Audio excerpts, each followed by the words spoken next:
yung barangay road na nakapropose po dun sa iba-vlog ko pong property. Ano po? Sa ngayon po, ito ay hindi pa po talaga siya fully develop. Nasudsud naman na po siya, nga lang nadadaanan po ng mga kalabaw dahil may mga inilalabas pong produkto papunta po dun sa highway. Kaya ito po namang property na to na iba-vlog ko ngayon, along barangay road po siya. Then yun nga po, kwento po sa akin ni Kuya, meron po ditong nabili si Dr. Helen Tan sa katabi ng property. Kaya talagang ito ay masisemento talaga to. Pero siya po talaga ay barangay road. Ano po? Hello everyone! Welcome po ulit sa aking YouTube channel, Quezon Province Realty TV. Okay, it's me again, Miss Geraldine Villarasa. Okay po, magandang umaga po sa inyo lahat. Muli po ako magbablog ng isang property. May aalok na naman po ako sa inyo ngayong araw. Ito naman po ay nakakasako po nito is Guiñangan, Quezon. Mula po doon sa National Highway hanggang dito po sa property ay nasa 1.1 kilometers ang layo niya. Then yun nga po, pinakita ko po sa inyo yung kalsada na napapunta dito. Halos po karamihan ay rough road. Ano po? Then yung kanina pong pinakita ko sa inyo ay medyo hindi pa po talaga siya na-develop. Ito pong nilakad po namin ito. Yan pong natututukan na yan ng aking camera. Pero ayun nga po dun sa sinabi ko kanina sa una kong pagsasalita, dito po ay may nabili po dito si Dr. Helen Tan sa katabi po mismo nitong property na to na ibebenta ko. Okay po, ang lawak po pala ng area ay 3.7 hectares. Then along barangay road, nasa 200 meters po ang frontage niya. Ano po? Dito po mismo sa barangay road. Okay po, tara po at papasukin natin ang 3.7 hectares ng Guiñangan, Quezon. Okay, ito po yung start ng property. Ano po? Okay po, ito po left and right po ang property. Ano po? Ito pong 3.7 hectares. Ayan, dito po sa bungad makikita po natin, may pangilan-ngilan po ditong mga nyog. Ayan. Then, halos dito po sa bungad na to ay karamihan po ay kahoy gubat. Then, ayan po yung barangay road na nakapropose. Dito po yan mismo sa property. Then, ito pong kabilang side na to ay kasama pa rin po ito doon sa 3.7 hectares. Ano po? Then, medyo po dito tumalibi sa side na to. Ayan, ayan pong part na to. Itong kabilang side na to. Pero maliit lang po ang dala dito sa kabilang side na to. Ang karamihan po na area ay nandito sa side naman po na to. Okay po, tara po at pupuntahan natin. Okay. Yun nga lang po, sabi ko po sa inyo, hindi pa po talaga develop yung barangay road. Pero ito po ay pagka tag-init, nadadaanan na po siya ng sasakyan. Ngayon lang po kasi medyo umuulan dito po sa amin sa Quezon Province. Ano po? Yan. Then ayan, dito po ay medyo po dito umislant ng konti sa side na to. Ayan. Okay, papasukin po natin itong bandang loob. Ayan, kasama pa rin po yan sa property. Ayan, makikita po natin ang kabundukan dito sa area. Ano po? Yan naman po ay hindi na po yan dito sa property na to. Kumbaga po, tanawin lang po siya dito sa binibenta kong property. Ayan, medyo po din siya dyan, tumalibe sa side na yan. Ayan, dito po sa side talagang to, halos wala po siyang pananim. Ano po? Dito lang po sa kabilang are ang marami po. Ito pong side naman na to, medyo pumantayin na po siya dyan. Then ayan, may mga mahogany po dito sa kabilang side. Then ayan po, pantayin pa rin po dito sa part na to. Ayan, papasukin po natin. Ayan po siya. Talagang kulang lang po talaga siya sa linis. Ano po? Wala pa po akong nakikitang fruit bearings dito sa area. Kaya po wala pa po akong mabanggit. Yan, dito nga lang po ay mangilan-ngilan pa lang po na nyog. Ayan po, nakikita po natin dyan na maliliit pa po siya. Kumbaga po ay mga naupo pa lang po yung mga nyog dyan sa side na yan. Okay, tara pa po doon sa ibang part. Ano po? Medyo po pa-overlooking talaga itong property. Ayan, ito pa rin po yung barangay road na sinasabi ko sa inyo kanina na nakapropose po dito sa property. Ang haba po talaga ng frontage niya. Ayan, dito po ay medyo po ulit tumalibis ng konti dito sa side na to. Yan, madalas ko nga po sa inyong binabanggit na maganda po yung property na medyo talibis kasi pag tayo po ay nagtanim at umulan, malakas ang ulan, hindi po mabubulok ang mga pananim natin dahil yung tubig po ng ulan ay bumababa. Okay. Ito po yung kabila pang side. Dito po magandang magtayo ng bahay. Kasi kita po ang buong kabundukan. Medyo lang po talaga siya, halos walang pananim dito sa side na to. Ayan, mahogany again dito po sa side na to. Then ito pa rin po yung nakapropose na barangay road. Ayan na po yung mga nyog niya na harvestan po nila.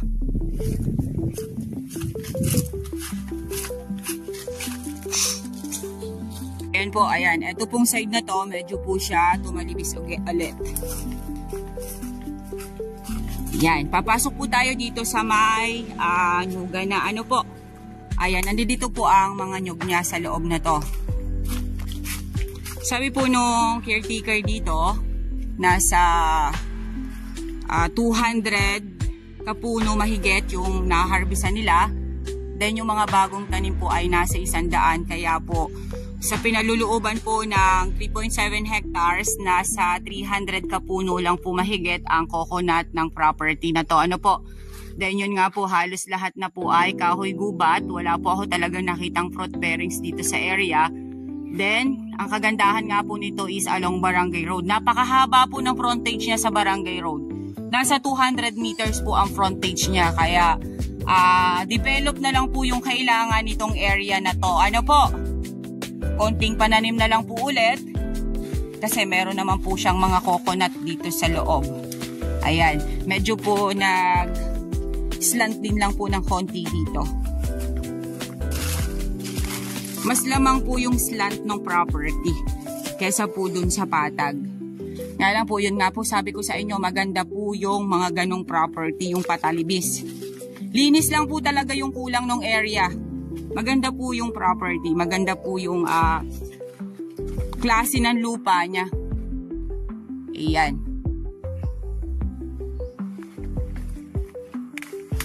Ito pa po siya. Ayan. Marami pong nyug dito sa likod na to. Doon lang po talaga sa bungad ang medyo kakaunti po ang tanim. Pero dito po sa may bandang loob, nandito na po yung mga coconut na na-harvest.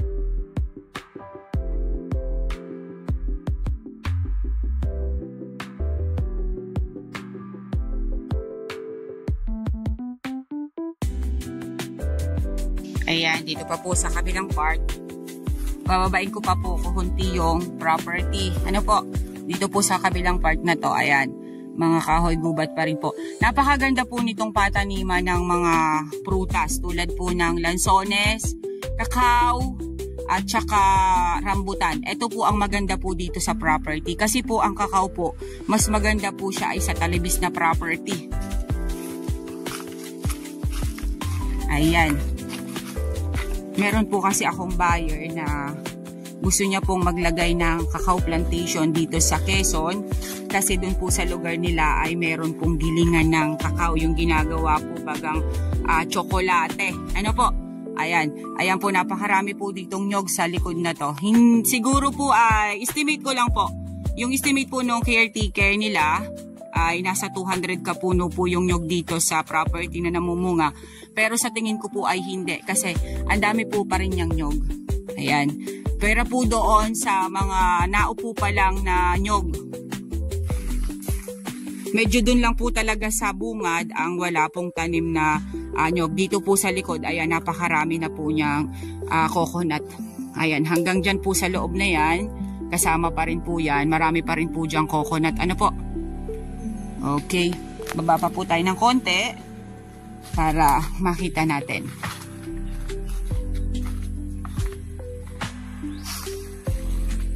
Okay. Ayan, may isa na po akong fruit bearings na nakita. Indian mango po sa side na to. Talagang linis lang po talaga yung kulang niya. Ayan o, makikita po natin. Pag nalinisan po yan, makikita po yung ganda ng lupa niya. Ayan, napakarami pong nyog dyan sa side na yan o.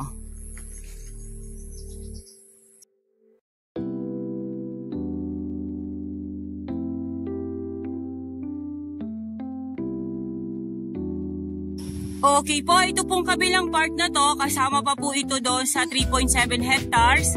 Napakaganda po ng tanawin dito. Dito po pala magandang magtayo ng bahay kubo or ng bahay para po sa makakabili nito. Ayan po, ito pong side na to, kasama pa rin po yan sa 3.7 hectares. Marami pa rin po ditong mga coconut. Ano po, mga namumunga po halos lahat sila.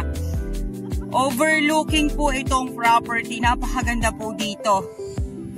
Then, yun nga po yung sinasabi po sa akin nung nagmamanage ng property na to. Diyan po sa kabilang side na yan, nandyan po nabili yung property ni Dr. Helen Tan. Then, ayan pa po ang mga nyog. Ayan, sa part na yan. Medyo pa rin po dito tumalibis sa parting ito. Ayan, halos po lahat ng nyog dito is namumunga. Ayun, napakaganda po ng tanawin, oh. Oh, dito po yan sa palibot ng 3.7 hectares. Nakakatanggal stress po yung mga ganyang tanawin talaga, promise. Ayan, ang kagandahan lang po talaga nito is along Barangay Road. Then yun nga lang po, ang medyo po hassle ngayon dahil hindi pa po siya talaga develop yung kalsada. Pero yun naman po ay sudsud na nga po. Pagka po tag-init, yan po ay nadadaanan na ng mga sasakyan. Nga lang po ngayon ay medyo po nag-iinulan dito sa amin sa Quezon. Kaya nilakad lang po namin hanggang dito sa property. Ano po? Okay, ayan pa rin po sa kabilang side na yan. Ayan pa rin po dito, mga nyog pa rin po na namumunga. Then ito pong part na to, ayan, medyo wala po siya ditong tanim. Yan pong part na yan, yan po yung pinasok ko kanina na maraming nyog. Ayan, makikita naman po natin sa video na talagang marami po siyang nyog. Ano po? Then, ito pong side naman na to, ito po yung magandang pagkainginan or pagtaniman po natin ng mga gulay, mais, luya. Yun po ang maganda sa area na to. Then, ayan po, dyan sa side na yan, ayan, nyugan pa rin po siya. Kasama pa rin po yan sa property. Sabi po sa akin ng caretaker ng property na to, ang source of water po dito is sapa. Nasa loob po mismo siya ng property. Then meron po sila doon pinagkukuhanan ng tubig dati na bukal. Kasi taga rito lang po talaga sila. Sila po yung tumitingin-tingin dito sa property na to. Ayan, ito po yung magandang pagkainginan. Ano po? Napakaganda po ng mais dito sa side na to. Ayan, pag nalinisan lang po siya, ang ganda po ng gulayan dito.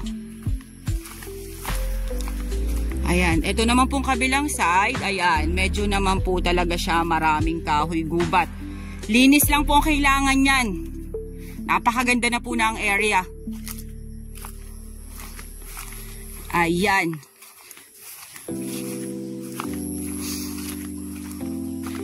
Ito na po yung pinasok ko kanina. Napakarami po niyang nyoghang. Okay guys, sabihin nyo na po ang property namin. Dito po ito sa Guinyangan, Quezon. 3.7 hectares along Barangay Road. Then mula po doon sa National Highway hanggang dito po sa property ay nasa 1.1 kilometers ang layo niya.